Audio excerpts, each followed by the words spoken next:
Assalamualaikum warahmatullahi wabarakatuh. Selamat pagi anak-anak. Apa kabar kalian? Sehat kan ya? Alhamdulillah, itu yang kita harapkan. Anak-anak, kita masih bertemu dalam mata pelajaran produk kreatif dan kewirausahaan ya. Ini merupakan kompetensi yang ke-11, yaitu evaluasi hasil kegiatan usaha. Pada pertemuan yang pertama ini, kita akan membahas tentang evaluasi usaha. Anak-anak, bagaimana materinya? Silakan kalian perhatikan PPT selanjutnya. Evaluasi berasal dari bahasa Inggris yaitu evaluation, yang artinya suatu penilaian atau penafsiran. Evaluasi merupakan penilaian terhadap data-data yang terkumpulkan. Sekarang kalau evaluasi usaha adalah suatu aktivitas untuk melakukan analisis kinerja suatu usaha bisnis. Evaluasi usaha prinsip dasarnya utamanya adalah membandingkan rencana usaha yang telah dibuat sebelum kegiatan dimulai dengan apa yang telah dicapai pada akhir masa produksinya. Maksudnya, kalau kita akan melakukan suatu usaha, kita buat dulu rencananya. Kemudian kita laksanakan rencana tersebut. Nah, hasil dari kegiatan yang sudah kita laksanakan itu kita bandingkan dengan rencana kita tadi.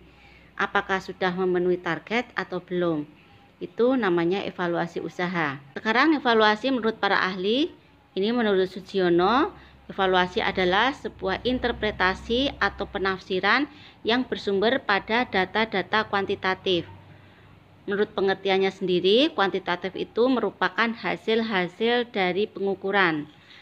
Kemudian kalau menurut Nur Kencana, evaluasi adalah kegiatan yang dilakukan berkenaan dengan proses untuk menentukan nilai dari suatu hal.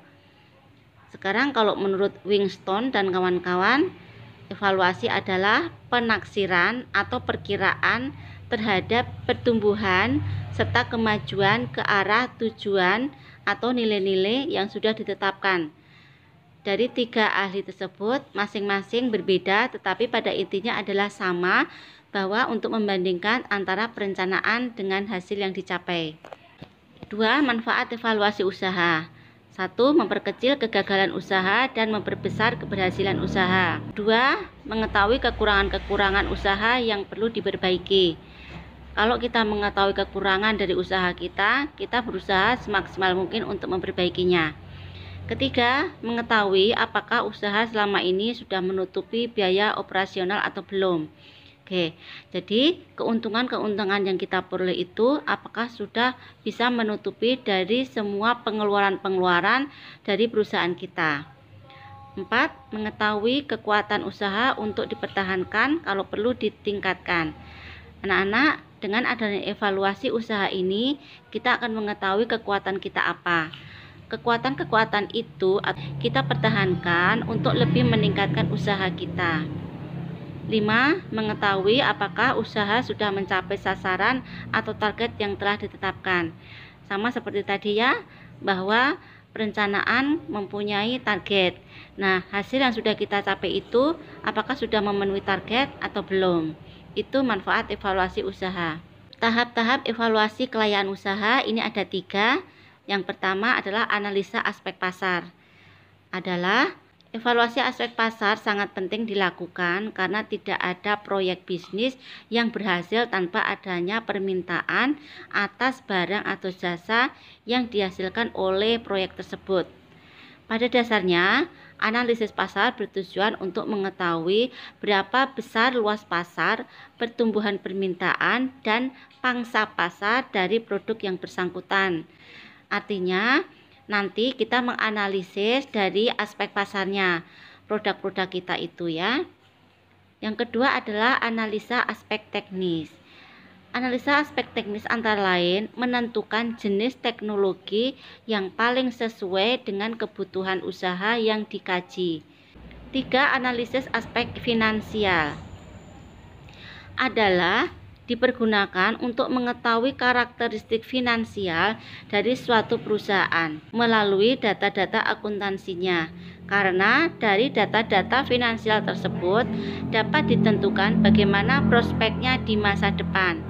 Baik, maksudnya dengan adanya atau penelitian di bidang keuangan ini, kita akan mengetahui bagaimana alur perjalanan keuangan di suatu perusahaan kita itu. Ini akan menentukan bagaimana prospek masa depan dari perusahaan yang kita kelola. 3. Evaluasi dengan SWOT.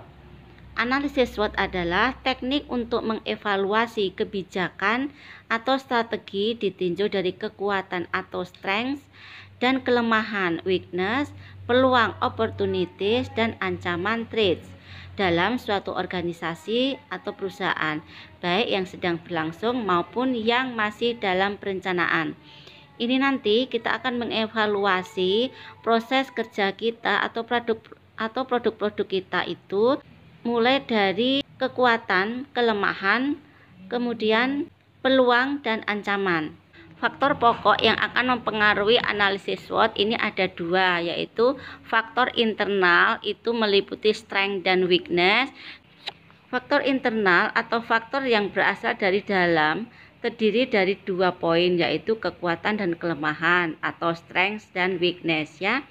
Kemudian bagian-bagian dan faktor internal itu sendiri antara lain sumber daya yang dimiliki, keuangan atau finansial, kelebihan atau kelemahan internal organisasi, serta pengalaman-pengalaman organisasi sebelumnya, baik yang berhasil maupun yang gagal. Kemudian untuk faktor eksternalnya itu adalah opportunities dan threats. Ini adalah faktor yang berasal dari luar perusahaan kita, yang tidak secara langsung terlibat pada apa yang sedang diteliti. Itu meliputi ancaman dan peluang ya. Adanya peluang serta ancaman ini tentu saja akan memberikan data yang harus dimasukkan dalam penelitian kita, sehingga menghasilkan strategi untuk menghadapinya. Ada beberapa poin yang akan kita evaluasi, antara lain budaya, sosial politik, ideologi maupun perekonomian, sumber-sumber permodalan, peraturan pemerintah, perkembangan teknologi, peristiwa-peristiwa yang terjadi, dan lingkungan. Sekarang kita akan membahas satu persatu ya. Ini adalah S, itu strength, yang berarti kekuatan. Strength merupakan kekuatan yang dimiliki oleh perusahaan atau organisasi yang dapat memberikan pengaruh positif pada saat ini maupun pada saat yang akan datang. Jadi strength itu adalah kelebihan-kelebihan yang kita miliki ya. Nah, pertanyaannya, apakah kelebihan bisnis atau perusahaan Anda secara keseluruhan? Kita sebutkan nanti kelebihan-kelebihannya secara keseluruhan itu apa. 2. Apa yang membuat bisnis atau perusahaan Anda lebih baik dari yang lain? Nah, ini kelebihan-kelebihannya apa, keunikan-keunikan apa, nanti kita jelaskan di sini ya. Nomor 3, apa kelebihan atau keunikan bisnis sama dengan nomor 2 tadi ya. 3, apa kelebihan atau keunikan bisnis atau perusahaan Anda. 4. Nilai tambah apa saja yang telah berhasil meningkatkan angka penjualan selama ini dan yang disukai konsumen. Kemudian apa yang menyebabkan usaha Anda untuk mendapatkan penjualan? Penyebab-penyebabnya apa sehingga penjualan kita menjadi meningkat. 6. Inovasi apa yang sudah dilakukan perusahaan dan tidak dimiliki oleh perusahaan lain. Oke. Inovasi itu adalah ciptaan-ciptaan baru ya, atau ide-ide baru yang harus kita lakukan yang tidak dibuat oleh perusahaan lain. W. Weakness atau kelemahan. Merupakan kelemahan yang oleh perusahaan dan dapat merugikan perusahaan baik pada saat sekarang maupun di masa yang akan datang. Nah, weakness ini adalah yang harus kita hilangkan. Sekarang pertanyaannya adalah, apa yang masih menjadi kekurangan perusahaan kita? 2. Menurut Anda, apa saja yang harus dihindari selama menjalankan bisnis? Masalah atau kendala yang sering terjadi pada perusahaan ini. Oke, nanti kendala-kendala atau masalah-masalahnya ya kita tuliskan sehingga kita tahu apa yang harus kita lakukan. 3. Faktor penyebab kekurangan penjualan. Nah, kemudian hal apa saja yang sering dikomplain oleh konsumen? Anak-anak, apa yang menjadi komplain konsumen itu kita catat. Kemudian itu jadikan referensi buat kita untuk memperbaiki produk-produk kita atau usaha-usaha kita agar menjadi lebih baik lagi. 5. Penjualan jenis produk apa yang masih lemah. Nah, nanti kita tuliskan ya produk-produk apa dari kita yang belum disukai oleh masyarakat atau daya tarik masyarakat masih rendah. Opportunities atau peluang. Ini merupakan peluang atau kesempatan di luar perusahaan yang dapat memberikan peluang untuk berkembang di kemudian hari. Ya, kita nanti harus mengetahui ya peluang apa saja yang akan kita dapatkan untuk mengembangkan usaha kita. Pertanyaannya, adakah produk bersaing yang melesat? Nah, nanti kita melihat dari produk-produk kita ini ya, apa yang paling mempunyai daya tarik bagi konsumen. Artinya omset penjualan kita tinggi, itu berarti produk kita yang bersaing dan melesat. Adakah lokasi lain yang dapat dijadikan cabang atau perusahaan usaha? Nah, kita bisa mengembangkan usaha kita itu dengan membuka cabang di tempat lain. Tren apa yang sedang berkembang sehingga dapat digunakan untuk usaha? Tren itu artinya yang sedang up to date sekarang ya, yang sedang dibutuhkan oleh masyarakat itu apa? Itu peluang bagi kita. 4. Adakah kebijakan pemerintah yang menguntungkan usaha? Nah, sekarang kita lihat adakah kebijakan-kebijakan dari pemerintah yang menguntungkan usaha kita, terutama di masa sekarang ini ya. Kita tidak boleh membuka perusahaan tetapi bisa menggunakan daring. Threat atau ancaman, ini merupakan ancaman yang akan dihadapi oleh perusahaan yang dapat menghambat perkembangan organisasi atau perusahaan. Jika dibiarkan begitu saja akan menumbangkan perusahaan. Anak-anak, ancaman ini berasal dari luar perusahaan kita ya, tetapi kita tetap harus waspada dan karena kalau tidak ini akan menghambat perkembangan organisasi kita.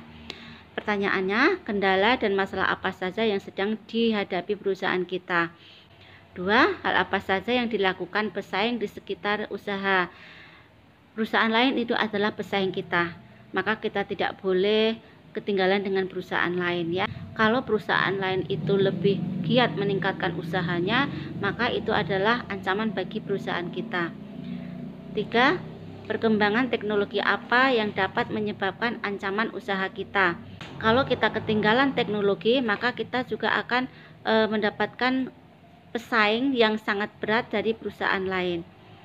4. Adakah kebijakan pemerintah yang dapat mengancam perkembangan kita? Nah, tadi selain kita mencari kebijakan pemerintah yang menguntungkan kita, kita juga harus mengetahui apakah ada kebijakan pemerintah yang mengancam perkembangan usaha kita. 5. Apakah revolusi industri 4.0 akan meruntuhkan usaha kita? Nah, anak-anak, apa itu revolusi industri 4.0?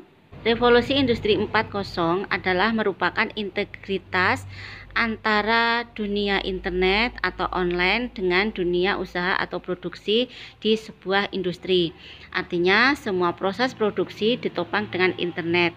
Jadi tidak bisa dihindarkan, namun maka kita harus mempersiapkannya. Artinya anak-anak, dengan adanya revolusi industri ini ya, semua kegiatan itu dilakukan melalui internet.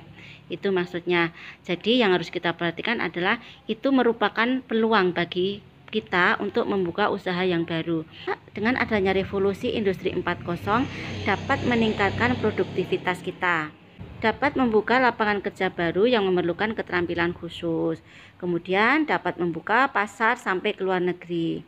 Revolusi industri 4.0 mengajak para pelaku usaha atau industri untuk lebih memaksimalkan peran dan fungsi internet dalam mengembangkan bisnisnya. Jadi anak-anak, untuk revolusi industri 4.0 ini semuanya berdasarkan internet atau daring ya, gitu. Kalau kita tidak menggunakan internet atau daring, maka kita tidak bisa mengikuti perkembangan teknologi dan revolusi yang terjadi pada abad sekarang ini. Anak-anak, demikian tadi materi dari Ibu tentang evaluasi usaha. Silakan kalian baca lagi, kalian putar-putar lagi videonya agar lebih paham dan lebih jelas ya. Kemudian untuk tugas hari ini kalian bisa baca di sini. Untuk hal-hal yang belum jelas, kalian bisa menanyakan di grup WhatsApp pelajaran Produk Kreatif dan Kewirausahaan. Ibu akhiri materi pada pagi hari ini. Assalamualaikum warahmatullahi wabarakatuh. Selamat pagi.